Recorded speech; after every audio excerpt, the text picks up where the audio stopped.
Permítame un momento. Acabo de caer en cuenta de algo.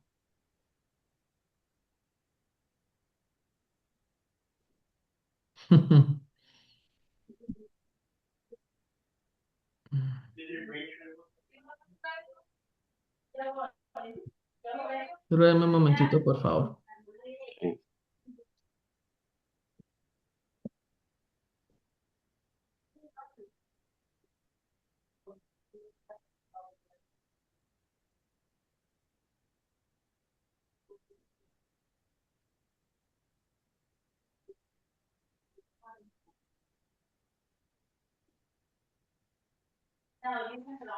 Ok, estábamos hablando, una pregunta, mi hermana Neida, ¿usted vio con nosotros práctica ministerial? ¿Esa no la vio? No me acuerdo, pastor. Ok, ¿y Anita vio práctica ministerial? Bueno, ¿mi hermano Walter vio práctica ministerial? No, pastor. Ok, de una vez les aclaro que parte de este contenido que estamos viendo se ve en práctica ministerial, ¿sí? Se va a volver a ver, porque de alguna forma tiene mucho que ver con la reflexión ética que estoy intentando transmitirles desde esta clase. Entonces, esta y práctica ministerial son muy parecidas, ¿ok? Por lo menos en la primera parte. En las dos primeras jornadas son muy parecidas. Luego, bien, estábamos hablando sobre la ética y sobre lo que representa la ética.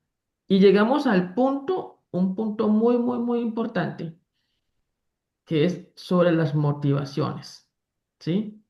Nosotros iniciamos conversando de que la ética no comienza en la Biblia, sino que comienza en la experiencia humana universal. Por lo menos eso es lo que nos dice Luis y tiene bastante sentido, ¿sí?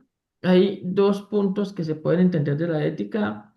Está la ética humana, que es la que todos, o sea, como todos procedemos, y la ética decente, que es como deberíamos proceder, ¿sí? Pero entre una cosa y la otra, Bonhoeffer, Dietrich Bonhoeffer, nos confronta y nos dice, más allá de lo que es y lo que debería ser, es qué estamos haciendo, ¿sí? O sea, ustedes y yo debemos saber qué es lo correcto, podemos predicar qué es lo correcto, enseñar qué es lo correcto, pero ¿lo estamos haciendo? Y ese cuestionamiento de Bonhoeffer es el que tenemos que tener muy, muy, muy presente. ¿Sí? Ahora bien, ahí es donde llegamos a un aspecto muy clave. Para mí, el corazón de la ética en criterio personal tiene que ver con tres conceptos que los vamos a abordar hoy. El primero de ellos, y aquí quisiera compartir con ustedes,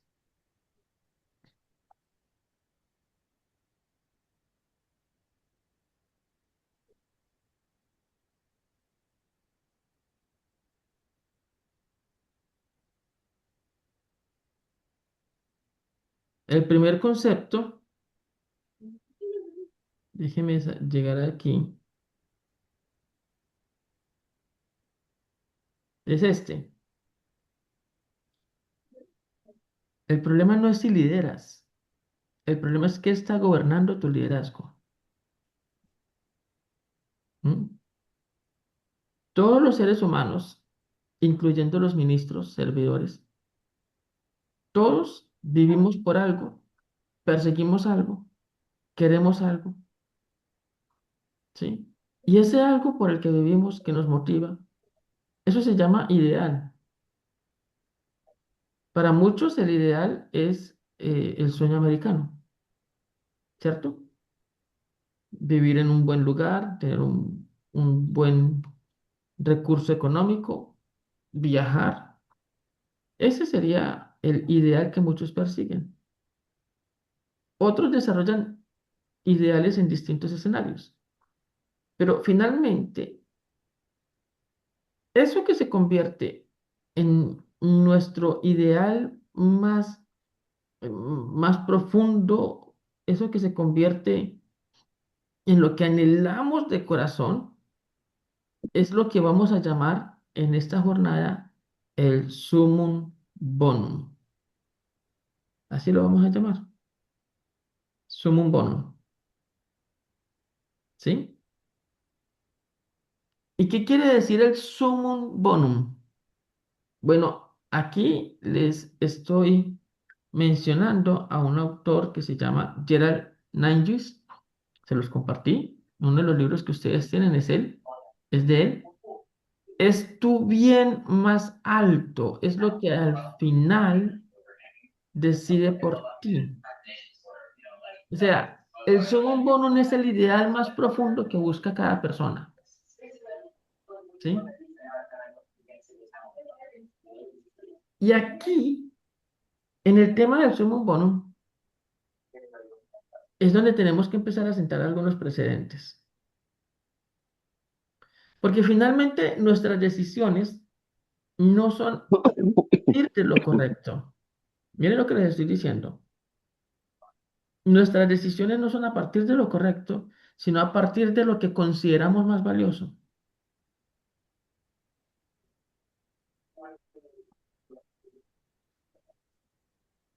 ¿Me escucharon eso? Sí, No son a partir de lo correcto, sino a partir de lo que consideramos más valioso.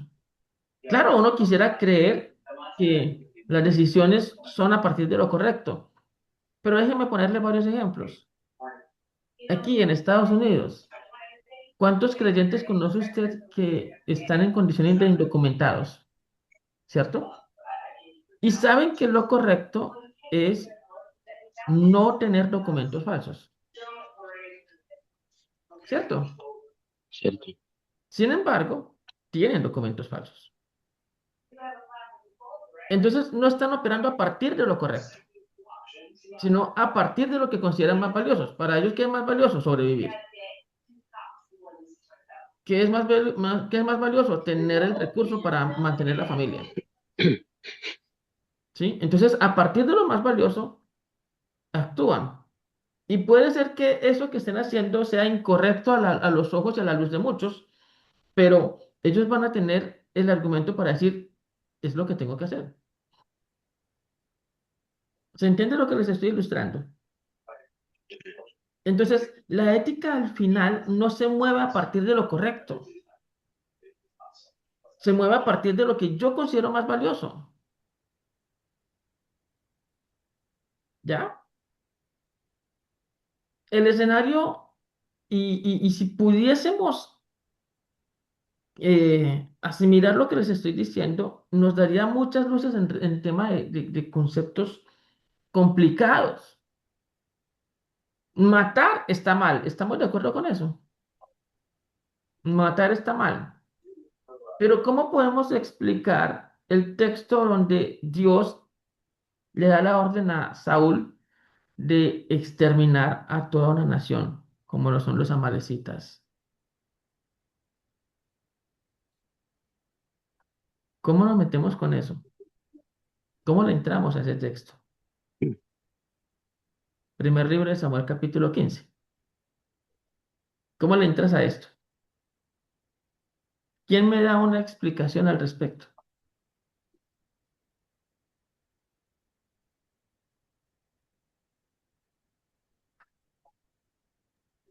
Otros tiempos. Hmm, ujú.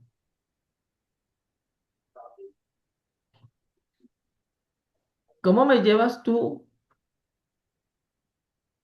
a un escenario de entendimiento que Dios está dando la orden de exterminar ancianos, mujeres y niños?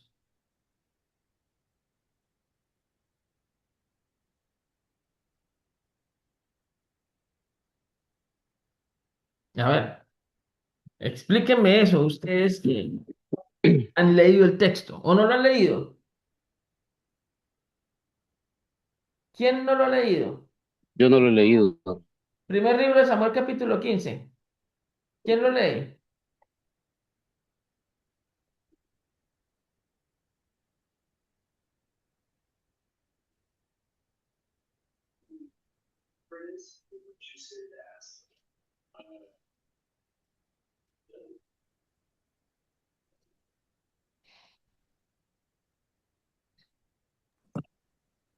¿Qué dice? ¿Todo el capítulo? A ver, yo les voy a dar la porción específica.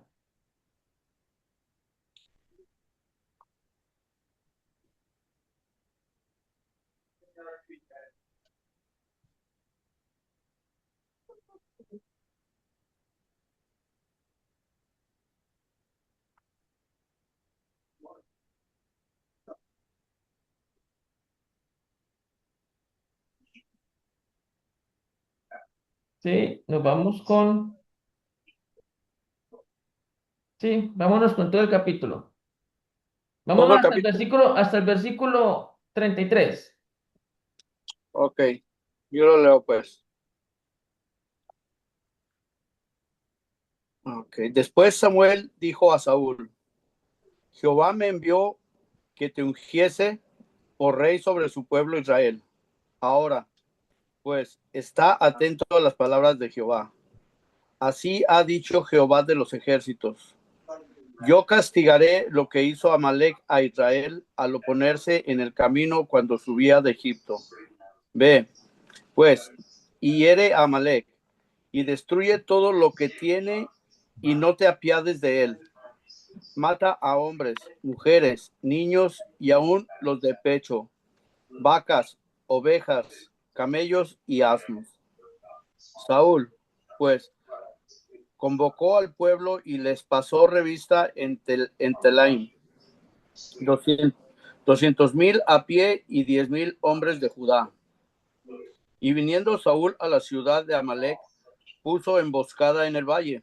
Y dijo Saúl a los ceneos: idos, apartaos y salid de entre los de Amalec, para que no os destruya juntamente con ellos. Porque vosotros mostráis misericordia a todos los hijos de Israel cuando subían de Egipto.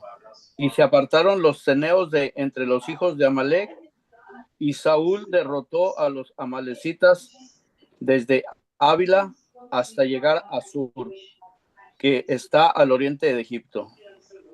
Y tomó vivo a Agag, rey de Amalec, pero a todo el pueblo mató a filo de espada. Y Saúl y el pueblo perdonaron a Agag y a lo mejor de las ovejas y del ganado mayor, de los animales engordados, de los carneros y de todo lo bueno, y no lo quisieron destruir, mas todo lo que era vil y despreciable destruyeron. Y vino palabra de Jehová a Samuel, diciendo: me pesa haber puesto por rey a Saúl, porque se ha vuelto en pos de mí y no ha cumplido mis palabras. Y se apesumbró Samuel y clamó a Jehová toda aquella noche. Madrugó luego Samuel para ir a encontrar a Saúl por la mañana, y fue dado aviso venido a Carmel, y de aquí se levantó un monumento y dio la vuelta y pasó delante y descendió a Gilgal. Vino pues Samuel a Saúl, y Saúl le dijo: bendito seas tú de Jehová, yo he cumplido la palabra de Jehová. Samuel entonces dijo: pues qué válido de ovejas y bramido de vacas es este que yo oigo con mis oídos. Y Saúl respondió: de Amalec los han traído, porque el pueblo perdonó lo mejor de las ovejas y de las vacas, para sacrificarlas a Jehová tu Dios, pero lo demás lo destruimos. Entonces dijo Samuel a Saúl: déjame declararte lo que Jehová me ha dicho esta noche. Y él le respondió: di. Y dijo Samuel: aunque eras pequeño en tus propios ojos, no has sido hecho jefe de las tribus de Israel, y Jehová te ha ungido por rey sobre Israel.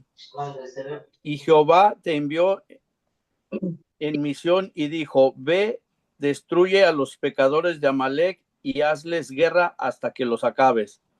¿Por qué, pues, no has oído la voz de Jehová, sino que vuelto el botín has hecho lo malo ante los ojos de Jehová. Y Saúl respondió a Samuel: antes bien he obedecido la voz de Jehová y fui a la misión que Jehová me envió. Y he traído a Agag, rey de Amalec, y he destruido a las amalecitas. Mas el pueblo tomó del botín ovejas y vacas, las primicias del anatema, para ofrecer sacrificios a Jehová tu Dios en Gilgal. Y Samuel dijo: ¿se complace Jehová tanto en los holocaustos y víctimas como en que se obedezca a las palabras de Jehová? Ciertamente el obedecer es mejor que los sacrificios, y el prestar atención que la grosura de los carneros. Porque como pecado de adivinación es la rebelión, y como ídolos e idolatría la obstinación. Por cuanto tú desechaste la palabra de Jehová, él también te ha desechado para que no seas rey. Entonces Saúl dijo a Samuel: yo he pecado, pues he quebrantado el mandamiento de Jehová y tus palabras, porque temí al pueblo y consentí a la voz de ellos. Perdona, pues, ahora mi pecado, y vuelve conmigo para que adore a Jehová. Y Samuel respondió a Saúl: no volveré contigo, porque desechaste la palabra de Jehová, y Jehová te ha desechado para que no seas rey sobre Israel. Y volviéndose Samuel para irse, él se asió de la punta de su manto, y se rasgó. Entonces Samuel le dijo: Jehová ha rasgado hoy de ti el reino de Israel, y lo ha dado a un prójimo tuyo mejor que tú. Además, el que es la gloria de Israel no mentirá ni se arrepentirá, porque no es hombre para que se arrepienta. Y él dijo: yo he pecado, pero te ruego que me honres delante de los ancianos de mi pueblo y delante de Israel, y vuelvas conmigo para que adore a Jehová tu Dios. Y volvió Samuel tras Saúl, y adoró Saúl a Jehová. Después dijo Samuel: traedme a Agag, rey de Amalec. Y Agag vino a él alegremente y dijo: Agag, ciertamente ya pasó la amargura de la muerte. Y Samuel dijo: como tu espada a las mujeres sin hijos, así tu madre será sin hijo entre las mujeres. Entonces Samuel cortó en pedazos a Agag delante de Jehová en Gilgal. Ok, ahí tienen el texto. ¿Qué opinan de lo que Dios está indicando?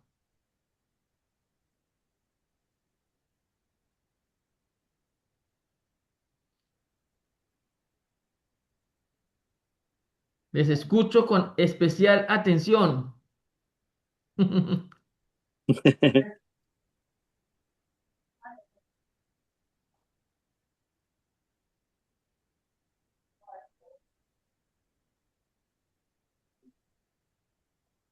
¿Quién dijo yo? Ah, según el texto, esto era algo que Dios había ordenado desde el principio, desde los días cuando el pueblo de Israel salió de Éxodo y los amalecitas se le pusieron. Ujú. No es que en ese tiempo a él se le haya ocurrido terminar con ese pueblo, sino que este era un mandato que ya le había dado por medio de Moisés, y eso lo leemos en Deuteronomio 25:19, donde dice: por tanto, cuando Jehová tu Dios te dé descanso de todos tus enemigos de alrededor, en la tierra que Jehová tu Dios te da por heredad para que la poseas, borrarás la memoria de Amalek de debajo del cielo, no lo olvides. Ah, Dios estaba haciendo contar su justicia contra este pueblo. Ah, el pueblo se le opuso. Dios, como protector, tenía que hacer valer la justicia. ah, Como protector de su pueblo, él en ese momento estaba haciendo valer su justicia, y no era que algo que se le haya ocurrido de un momento, sino eso era algo que había determinado desde el principio. Pienso que sobresalta aquí la justicia de Dios. Ok, ¿qué piensan los demás?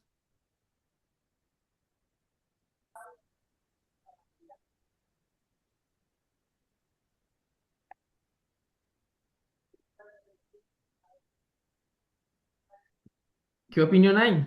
Bueno, yo solo quiero hacer notar el hecho de que se desobedecieron las órdenes que Dios había dado. Ok, Se ajá. hizo, se Desarrolla la hizo, idea. se hizo lo contrario. Y como resultado, pues vinieron consecuencias.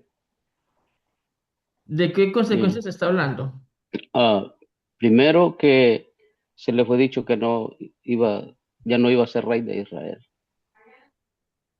Ujú, Y, y sería prácticamente la consecuencia más sobresaliente para mí en este momento.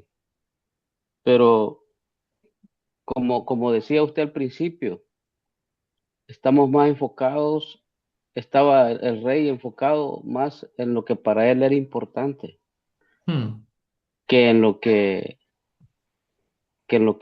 Dios había pedido. hmm. Ujú.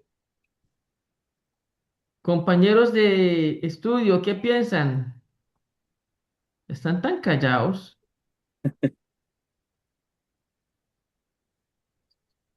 ¿Les asusta que salga con una cosa, con una posición rara? Creo que hay un poquito de temor a Bueno, hablar. como ellos no participan, entonces el asistente participa. A ver. Leyendo algunos comentarios, estando cuando Israel sale de la esclavitud de Egipto, los amalecitas también son descendientes de Saúl. Y estas personas se la montaron a Israel, digamos, en un momento en que Israel era bastante débil, ya que acababa de salir de Egipto, y no tuvieron compasión con Israel. De hecho, el problema con los amalecitas duró por muchísimos años. De hecho, en los jueces los vemos en repetidas ocasiones atacando a Israel. Entonces, Dios desde la época de Moisés había determinado este juicio contra ellos. De todas maneras, en mi opinión personal, no hay que olvidar que esta era la época donde todavía no estaba manifestada ampliamente la gracia, y aunque en el Antiguo Testamento nosotros vemos elementos de perdón, que Dios perdona, que Dios restituye, de todas maneras lo que hizo Amalek con Israel también era como un gran pecado, ya que de alguna manera eran familia, ¿cierto? Sus ancestros eran familia. Y aunque Esaú y Jacob se habían reconciliado, de todas maneras ellos tenían que haber tenido esta consideración con los descendientes de alguien, de uno que era familia de uno de sus ancestros, pero no lo tuvieron, nunca lo tuvieron, ni siquiera nunca mostraron un arrepentimiento. Dios ya había determinado ese juicio y tenía que acontecer. Esaú como rey, Dios lo que quería realmente era la obediencia de Saúl, pero ahorita el pastor John estaba hablando del sumum bonum. Para Saúl el sumum bonum no era cumplir la ordenanza de Dios totalmente, ¿cierto? Porque él se justificaba con que había dejado lo mejor del ganado para hacer sacrificios a Dios. Pero a Dios no le interesaba en lo absoluto que él hiciera sacrificios, sino su obediencia. Este era un juicio que Dios había determinado desde antes y él lo tenía que cumplir como el rey que Dios había elegido, como la persona a quien él le había delegado autoridad. Entonces, para nosotros es terrible leer que Dios ordena la muerte hasta de los niños de pecho, pero es un juicio que Dios ya había determinado porque en el pasado, siglos atrás, Amalek tampoco había tenido compasión de su pueblo hermano, Israel, y más en un momento en que era pues tan débil. Aquí hay un elemento ético de fondo. Está de por medio la orden de Dios de matar niños, ¿o no? Sí, es. En Sí, el papel los niños que tienen que ver con lo que sucedió entre los pueblos. Hay un elemento que es difícil de explicar al lente actual, complejo de explicar, pero el principio que nos ayuda a entender un poco Gerald Naiwitz, ¿sí? Y es que no decidimos según lo correcto, sino según lo que consideramos valioso. Tiene un poco de sustento también en la manera como Dios procede con el ser humano. Porque una cosa bien interesante que no deberíamos pasar por alto es a un Dios que es consecuente con gran cantidad de procesos culturales. La cultura de ese entonces tenía políticas éticas muy claras. En la cultura de ese entonces, todos son sujetos de morir violentamente por distintas razones encausadas con la supervivencia. El hombre hay que matarlo porque es un soldado que puede empuñar un arma y que puede acabar nuestra comunidad. A la mujer, perdón, al niño hay que matarlo porque va a crecer y se va a convertir en un hombre que va a empuñar un arma. A la mujer hay que matarla porque puede tener varones y esos varones van a crecer y se van a convertir en hombres que van a empuñar un arma. Y al anciano hay que matarlo porque le va a enseñar al niño una historia, una tradición que se fundamentarán para que él crezca y tome el arma. Entonces, en esa ética de la supervivencia, todos son sujetos de guerra, si se quiere, ¿sí?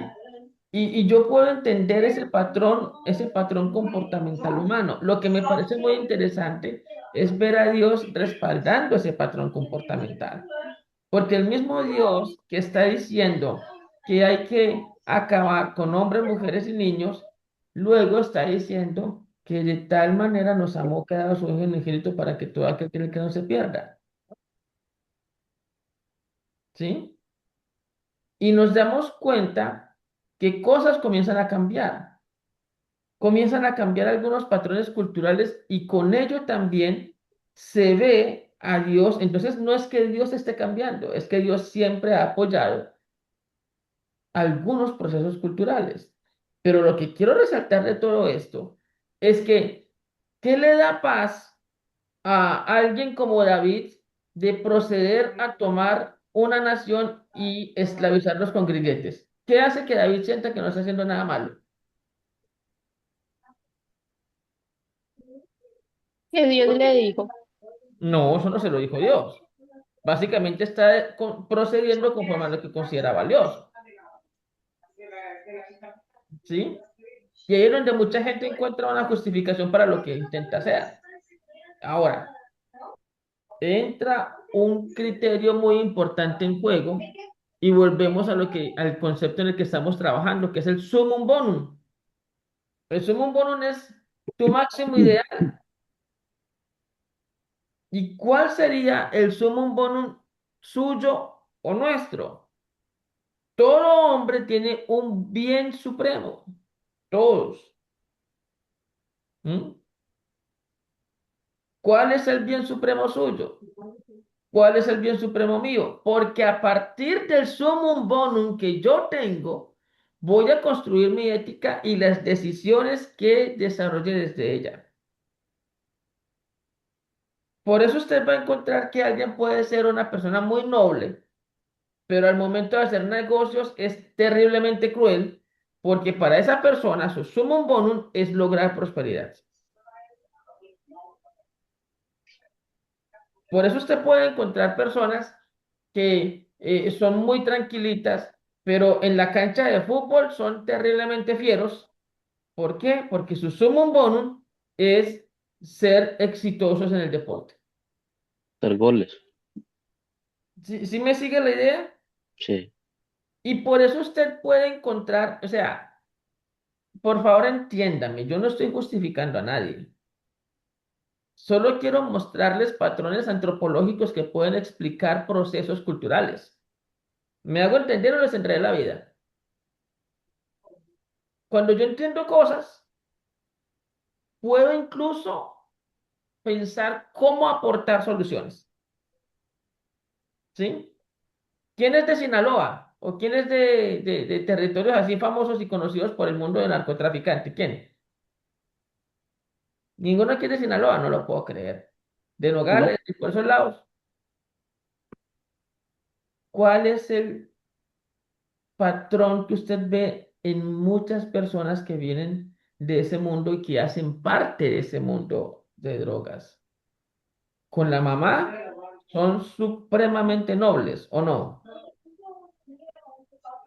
Con la mamá son empáticos, pero con el desconocido pueden llegar a ser absolutamente crueles. ¿Cierto o no? ¿cierto? Y hay gente que dice, no tienen ética. No, sí tienen ética. Lo que pasa es que su ética la construyeron a partir de un sumum bonum que es tener dinero. Y sobre esa ética, su sumum bonum es tener dinero, por lo tanto, su comportamiento es ser muy fieros para conseguir el recurso, no importa sobre quién tengan que pararse. ¿M- ¿Me estoy haciendo entender o no? Bien, Entonces, es muy más importante de lo que sospechamos el sumum bonum. En nuestro ambiente cristiano, el sumum bonum debería ser honrar a Dios, ¿que no? Debería ser adorarle, pero la realidad dicta otra cosa, porque en medio nuestro hay personas cuyo sumum bonum es quiero ser un pastor famoso, quiero tener renombre, quiero ser reconocido, quiero que me sirvan o quiero vivir bien del ministerio. Entonces, cuando el sumum bonum gira, también giran las decisiones.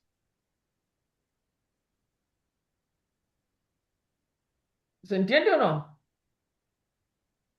eh, Si ponemos como centro que el sumum bonum debería ser la adoración, pero luego alguien llega y dice, no, mi sumum bonum, no lo voy a decir en esos términos, pero ya estamos hablando técnicamente, ¿cierto? No, mi sumum bonum es ser un pastor que impacte al mundo y millones de personas lo conozcan. Entonces ya el centro no es Dios. El objetivo está por aquí. Entonces mis objetivos, o perdón, mi procedimiento gira. Ya no va así, ahora va así.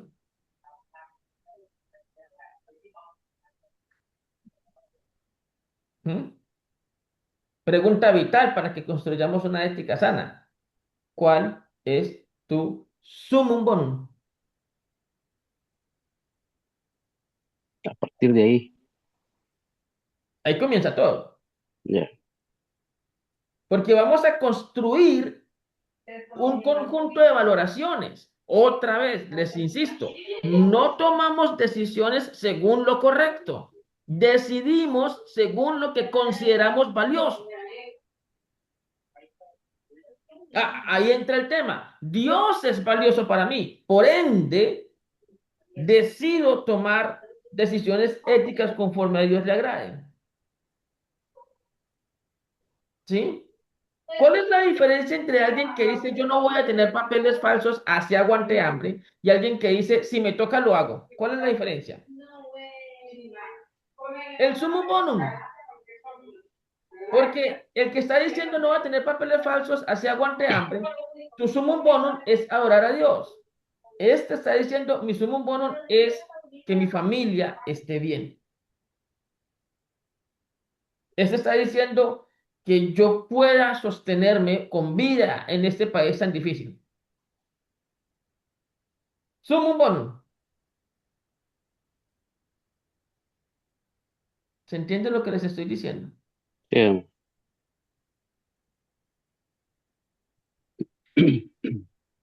¿Por qué creen ustedes que Pedro le dijo a Jesús, no, Señor, tú no vas a morir en la cruz, ¿cómo se te ocurre? Tú vas a reinar y vamos a reinar contigo. ¿Por qué le dijo así?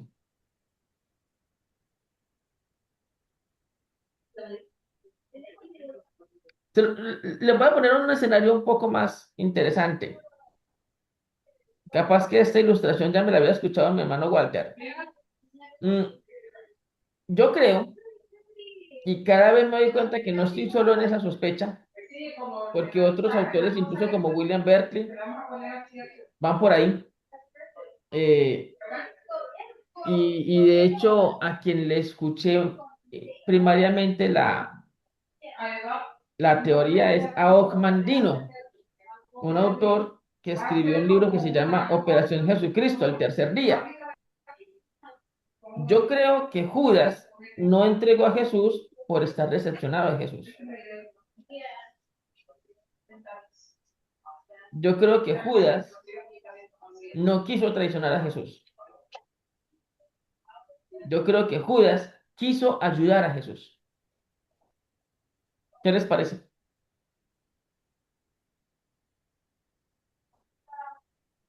Yo vi esa teoría en The Chosen.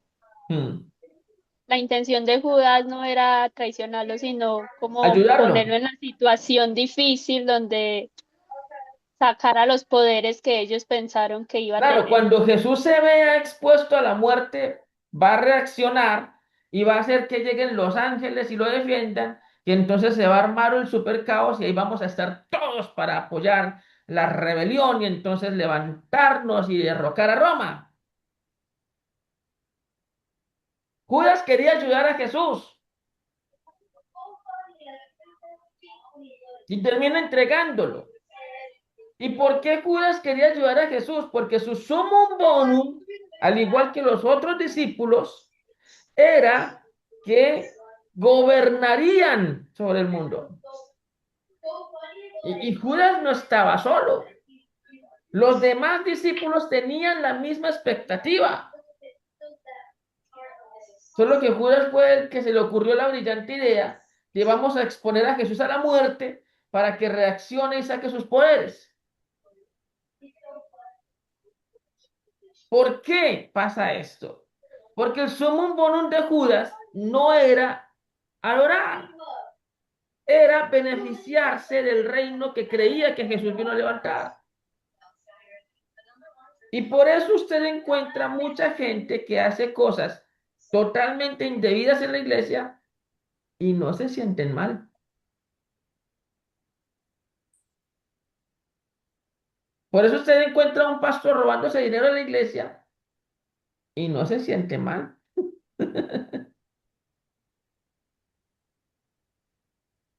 Porque construyó su ética sobre la arena. Y la arena comienza con el sumum bonum. ¿Dónde está tu máximo ideal? ¿Cuál es tu máximo ideal? Si tu máximo ideal es vivir bien, vas a tomar decisiones basadas en ese máximo ideal. Si tu máximo ideal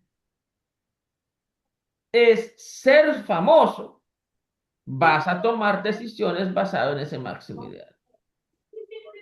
De tal manera que si haces algo en la iglesia y nadie te lo reconoce, pues te vas a ir de esa iglesia porque tú lo que estás buscando es reconocimiento. Claro, no vas a decir que te vas de la iglesia porque no te lo reconocen. Vas a decir que te vas de la iglesia porque en esa iglesia todos son pecadores. Pero la razón de fondo es que no coincide con tu sumum bonum. ¿Mm? Hablando del sumum bonum, uno de los que más reflexionó al respecto de ello y quedó algún nivel de evidencia de esas reflexiones fue Aristóteles. Aristóteles se hizo una pregunta muy importante incluso para hoy día. Aristóteles se preguntó, ¿para qué estamos en la vida? ¿Para qué estamos en la vida? Hmm. ¿Qué creen que respondió Aristóteles?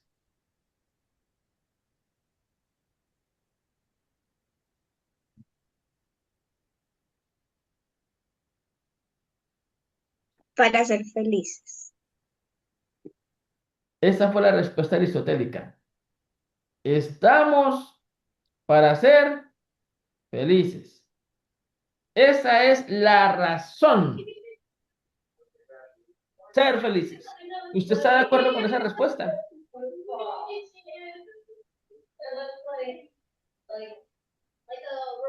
¿Quién está de acuerdo con esa respuesta? Yo no. ¿Ok? ¿Quién más?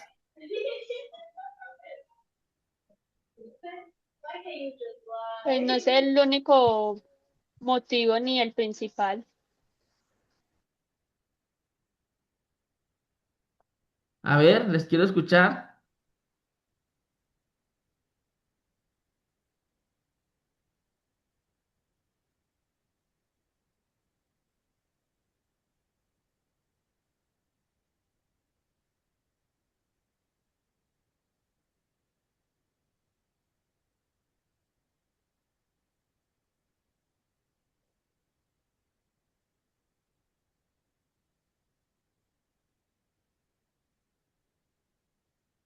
Estamos para ser felices. ¿Están de acuerdo con esa afirmación de Aristóteles?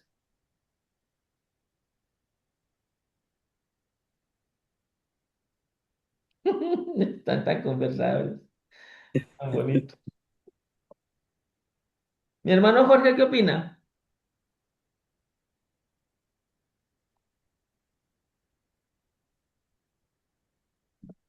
Pues de acuerdo a la Biblia estamos para alabar a Dios, ¿no? Para honrarlo. Ah, aclaremos algo. Ujú. El para qué, permítame, les voy a mostrar. El para qué tiene otro nombre.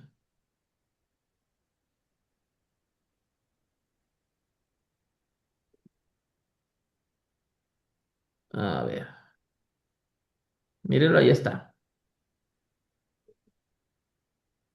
Teleología. Si yo le pregunto a usted, ¿cuál es su telos? Le estoy preguntando, ¿cuál es su para qué?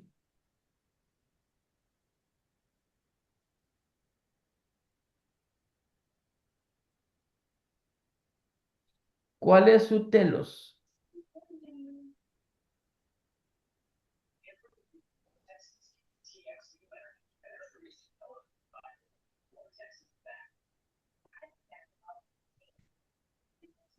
Esa fue la pregunta que se hizo Aristóteles. ¿Para qué estamos? Es decir, ¿cuál es mi telos? Y la respuesta que él se dio es que estamos para ser felices. Ese telos que planteó Aristóteles es el ideal principal de mucha gente. Mucha gente hace lo que hace para ser feliz. Mucha gente decide lo que decide para ser feliz. ¿Por qué un hombre decide tener 10 mujeres como relaciones sexuales con 10 mujeres? ¿Por qué? Porque quiere pagar mucho dinero, ¿ok? Porque allí encuentra su felicidad. No, no la encuentra, pero eso es lo que quiere. Eso busca. Eso es lo que está buscando. Que la encuentre es otra Mm, cosa. mm. Son dos cosas distintas. Salomón tuvo 1,700 esposas, 300 concubinas, 1,000 mujeres. Y terminó diciendo, quédate con una, ¿sí? Con una te puedes quedar y es suficiente. No hay felicidad en el sexo loco con cuantas personas se te ocurra. No, no hay felicidad allí. Estás buscando la felicidad, pero no la hay. ¿Se entiende? Sí. ¿Por qué alguien se mete en el mundo del alcohol? ¿Se quiere envenenar? Está buscando desahogarse porque quiere ser feliz. ¿Encontró la felicidad? Pues no la encontró, pero es lo que está buscando. ¿Por qué alguien quiere convertirse en ultramillonario? Está buscando felicidad. Hay una película que dice En busca de la felicidad. Y la felicidad es si tienes el ¿Y super tú qué haces empleo, pues calladito el en tu super lado? recurso. Yo diciendo Pero ahí eso, cada no uno nos está la ayudamos. felicidad. Qué barbaridad. La felicidad no se halla en ser feliz, buscar ser feliz. Ese telos no nos lleva a ningún lado, pero sí ha servido para que muchas corrientes filosóficas quieran explicar cómo podemos ser felices. Entonces, por ejemplo, surgen algunas corrientes como los hedonistas que plantean que para ser felices hay que buscar el placer. O los epicúreos que dicen que la felicidad está en la contemplación y el estudio, el conocimiento. ¿Mm? O los estoicos que piensan que la felicidad está en evitar el dolor.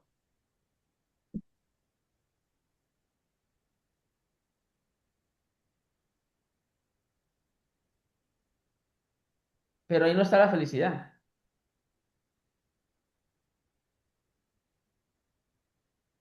Y por eso la teleología griega es diferente a la teleología bíblica.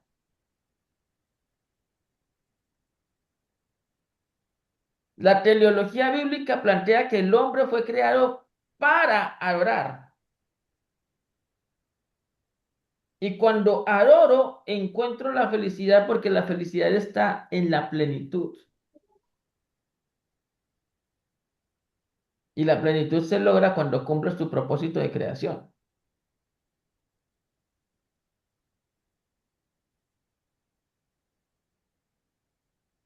El problema es que la teleología griega entró a la iglesia, ¿no?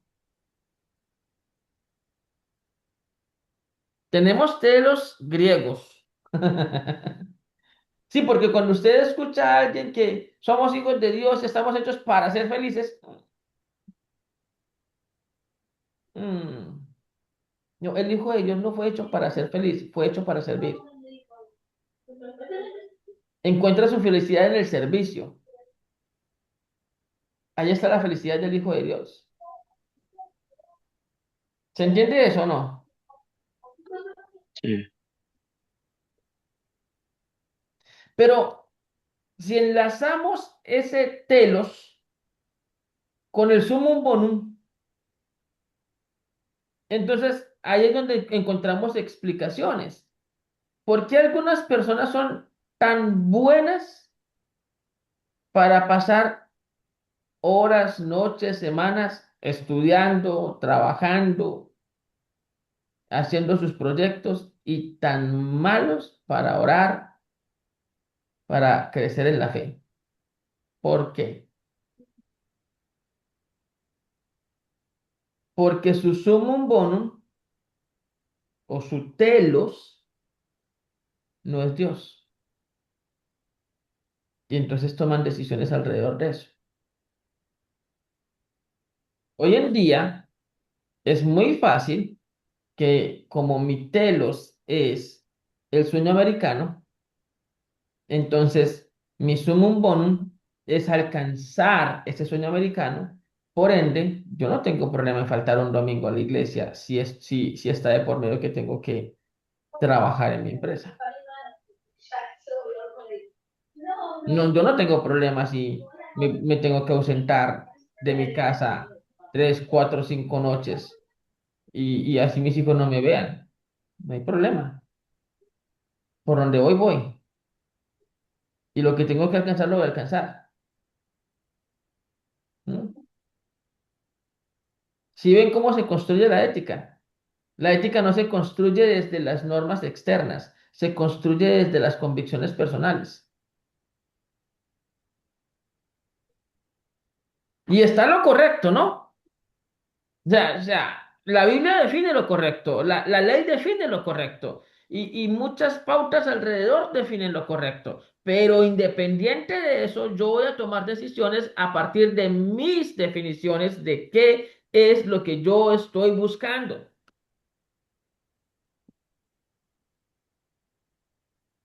qué es lo que yo considero valioso. Ahí es donde surgen mis decisiones, porque a partir de eso voy a decidir hacer contrabando o no. Si tengo que ocultar algo, lo voy a ocultar. Más allá de que se establezca qué es bueno, qué es malo. ¿Cuándo coincide lo correcto con mis decisiones? ¿Cuándo coinciden? Lo correcto con mis decisiones o con lo que yo defino como valioso coinciden cuando lo que yo defino como valioso es Dios en mi vida.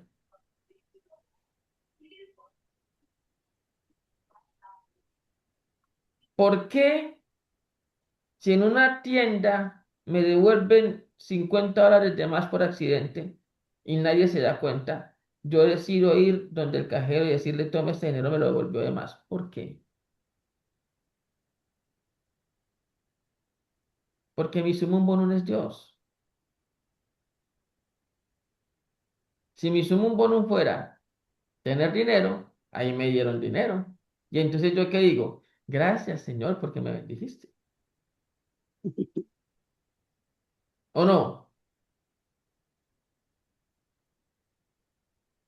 Voy por la calle, miro hacia el suelo, hay un fajo de billetes. ¿Cuál es mi sumum bonum? ¿Es Dios? Yo lo levanto y empiezo. ¿A alguien se le cayó? ¿Sí? Y lo llevo, si es del caso, a alguna autoridad que pueda ayudarme a encontrar su dueño. Mi sumum bonum es el dinero. Yo digo, bendito sea el Señor. Platica. ¿Mm? En uno de nuestros países latinos, un pastor se subió, un pastor recién llegado a una iglesia se estaba movilizando al centro de la ciudad y se subió en un bus. Vamos a suponer que pagó en dólares. Así que el hombre pagó con un billete de $5. Le dieron su devuelta. El hombre recibe la devuelta y ahí se sienta. Y estando sentado empieza a contar y se da cuenta que hay $58. El tiquete costaba $1.50. Pagó con un billete de 5 y resulta que habían $58 en su mano. Wow. Pero el pastor, muy decidido, se pone en pie, va hasta donde el conductor de bus y le dice, Señor, me devolvió de más. Se equivocó. El conductor lo mira, se ríe y le dice, no, no, yo no me equivoqué. Yo lo estaba probando. Es que yo estuve el domingo en su iglesia y cuando lo vi subirse, yo lo reconocí. Y usted predicó acerca de la integridad y quería saber si usted era íntegro. Ah,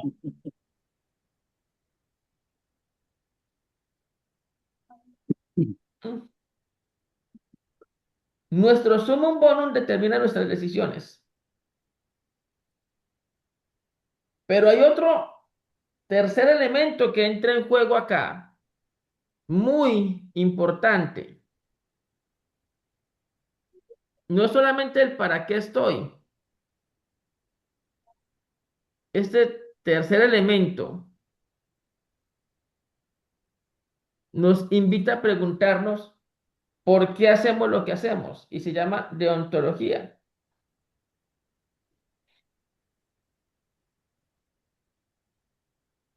tu deontos. Tienes un telos, tienes un deontos. Tienes un para qué y tienes un por qué. Y ese deontos debe explicar qué te motiva a actuar. Déjeme utilizar términos técnicos, ¿le parece?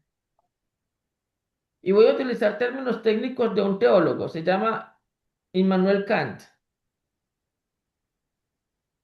Kant dice que lo que me motiva a mí a hacer algo se llama imperativo.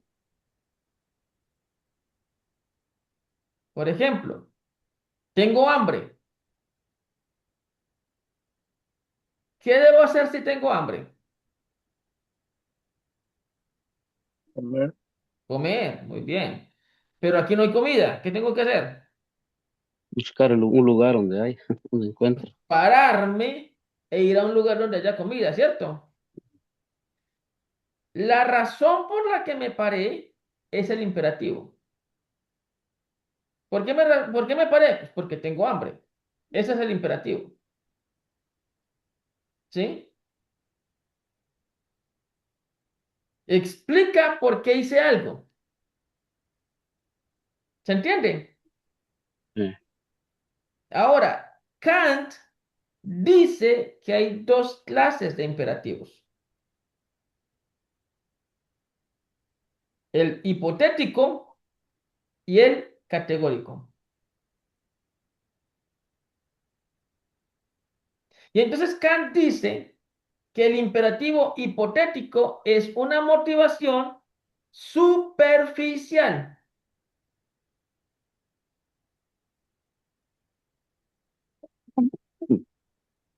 Estoy casado, tengo un buen matrimonio. ¿Por qué tengo un buen matrimonio? Entonces, alguien puede decir, es que si no tengo un buen matrimonio me despiden de la empresa porque en la empresa son cristianos y no les gusta el mal testimonio. Eso es un imperativo hipotético. Voy todos los domingos a la iglesia. ¿Por qué vas todos los domingos a la iglesia? No, porque es que necesito que el pastor vea que yo estoy bien en la iglesia. Eso es un imperativo hipotético, porque tus motivaciones son superficiales. Son arena que se la va a llevar el río. El día que no esté el pastor, pues ese día no vas a la iglesia. Pasa mucho, ¿no?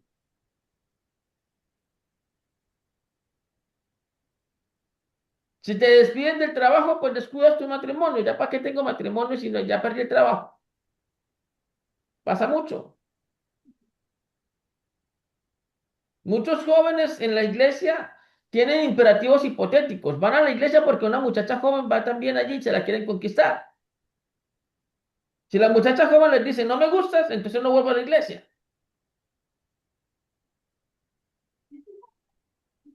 ¿O no?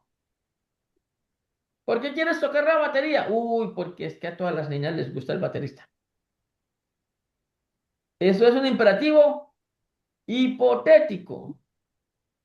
¿Se entiende o no? Sí. Y cuando el imperativo es hipotético, yo muevo mi línea ética con facilidad. Yo sé que asistir a la iglesia es algo que a Dios le agrada. Pero si mi imperativo es hipotético y yo voy a la iglesia porque quiero que me reconozcan o que me saluden, me quiero sentir acompañado o porque en la iglesia dan buena comida, el día que no haya buena comida, el día que no me saludaron, el día que pasó lo que no estoy esperando, lo que estoy esperando, que no pasó, lo que estoy esperando, ese día corto con mi asistencia. Entonces, mi imperativo hipotético puede hacer que mi línea ética también se corte. ¿Por qué me comporto de manera ética? Porque no quiero que me descubran el monstruo que hay dentro. Cuando lo descubran, pues ya que, ya quitémonos la máscara del todo. ¿Ha pasado o no ha pasado? Eh, Y luego está el otro imperativo, el categórico. Está el hipotético y está el categórico. Y el categórico es cuando tu razón es de fondo, cuando tienes convicciones para actuar. ¿Por qué vas a la iglesia? Porque quiero adorar a Dios, porque quiero crecer en la fe. ¿Por qué tienes un buen matrimonio? Porque hice un pacto delante de Dios y lo voy a cumplir delante de su presencia. Eso es imperativo categórico.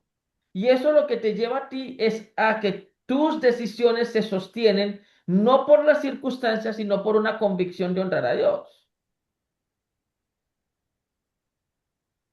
Eso hace que hubo una crisis en la iglesia y tú no eres de los primeros que salen desbandada de la iglesia que porque hubo una crisis. Te quedas porque tienes la madurez de entender que estás allí para adorar a Dios. ¿Se entiende?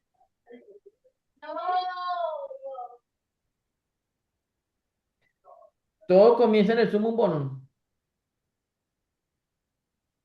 Se extiende el telos y continúa el deontos.